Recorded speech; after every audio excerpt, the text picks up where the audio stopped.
अध्याय 1 कुरुक्षेत्र के युद्धस्थी में सैन्य निरीक्षण। श्रल्लोक 41। संकरो नरकायैव कुलघ्नाना कुलस्य च पतंती पितरो हेषा लुप्त पिंडोदक क्रिया है। हिंदी में अनुवाद। अवांछित संतानों की वृद्धि से निश्चय ही परिवार के लिए तथा पारिवारिक परंपरा को विनष्ट करने वालों के लिए नारकीय जीवन उत्पन्न होता है।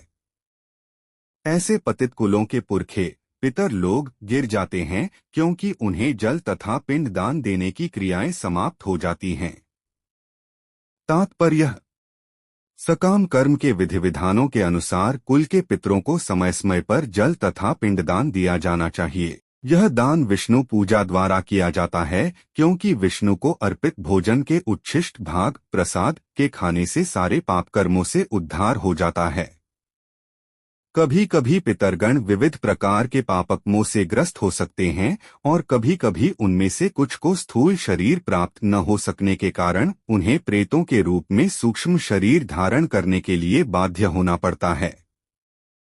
अतः जब वंशजों द्वारा पितरों को बचा प्रसाद अर्पित किया जाता है तो उनका प्रेत्योनि या अन्य प्रकार के दुखमय जीवन से उद्धार होता है। पितरों को इस प्रकार की सहायता पहुंचाना कुल परंपरा है और जो लोग भक्ति का जीवनयापन नहीं करते उन्हें ये अनुष्ठान करने होते हैं।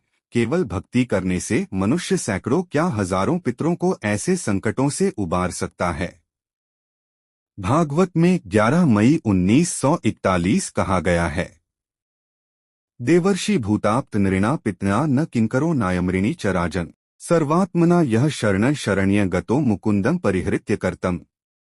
जो पुरुष अन्य समस्त कर्तव्यों को त्याग कर मुक्ति के दाता मुकुंद के चरण कमलों की शरण ग्रहण करता है और इस पथ पर गंभीरता पूर्वक चलता है, वह देवताओं, मुनियों, सामान्य जीवों, स्वजनों, मनुष्यों या पितरों के प्रति अपने कर्तव्य या ऋण से मुक्त हो जाता है। श्री भगवान की सेवा करने से ऐसे दायित्व अपने आप पूरे हो जाते हैं।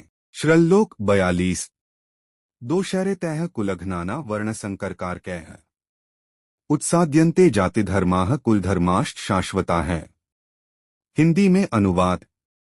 जो लोग कुल परंपरा को विनष्ट करते हैं और इस तरह अवांछित संतानों को जन्म देते हैं, उनके दुष्कर्मों से समस्त प्रकार की सामुदायिक योजनाएं तथा पारिवारिक कल्याण कार्य विनष्ट हो जाते हैं। तात्पर्य: सनातन धर्म या वर्णाश्रम धर्म द्वारा निर्धारित मानव समाज के चारों वर्णों के लिए सामुदायिक योजनाएं तथा पारिवारिक कल्याण कार्य इसलिए नियोजित हैं कि मनुष्य चरम मोक्ष प्राप्त कर सके।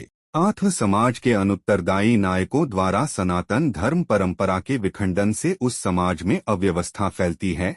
फलस्वरूप लोग जीवन के उद्देश्य विष्णु को भूल जाते हैं।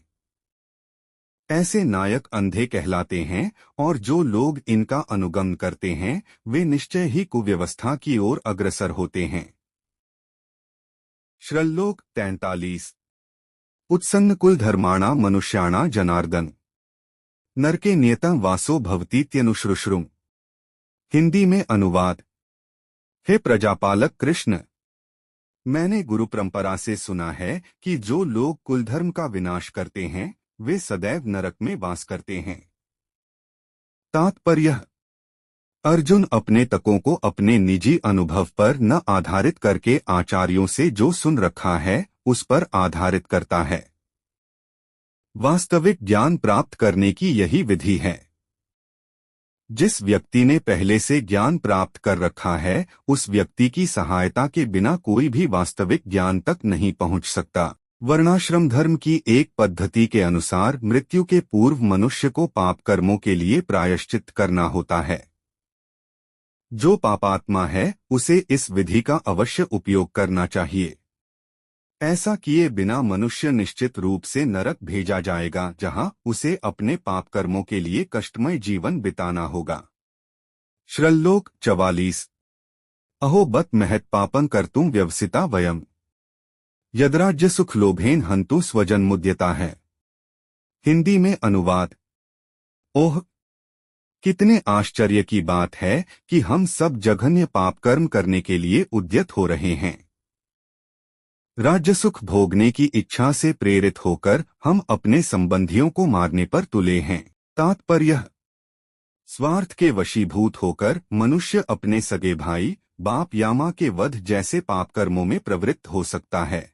विश्व के इतिहास में ऐसे अनेक उदाहरण मिलते हैं। किंतु भगवान का साधु भक्त होने के कारण अर्जुन सदाचार के प्रति जागरूक है, अतः वह ऐसे कार्यों से बचने का प्रयत्न करता है। श्लोक 45। यदि माम प्रति कार्मष्खं शखपाणय धार्तराष्ट्रारणे हन्युस्तन में क्षिमतरं भवेत। हिंदी में अनुवाद। यदि शस्त्रधारी धृतराष्ट्र के पुत्र मुझ निहत्थे तथा रणभूमि में प्रतिरोध न करने वाले को मारें तो यह मेरे लिए श्रेयस्कर होगा। तात्पर्य: क्षत्रियों के युद्ध नियमों के अनुसार ऐसी प्रथा है कि निहत्थे तथा विमुख शत्रु पर आक्रमण न किया जाए। किंतु अर्जुन ने निश्चय किया कि शत्रु भले ही इस विषम अवस्था में उस पर आक्रमण कर दें, किंतु वह युद्ध नहीं करेगा। उसने इस पर विचार नहीं किया कि दूसरा दल युद्ध के लिए कितना उद्यत है। इस सब लक्षणों का कारण उसकी दयाद्रता है जो भगवान के मारण उत्पन्न हुई। भगवत गीता का पहला अध्याय हिंदी में सुनने के लिए हमारे साथ बने रहे।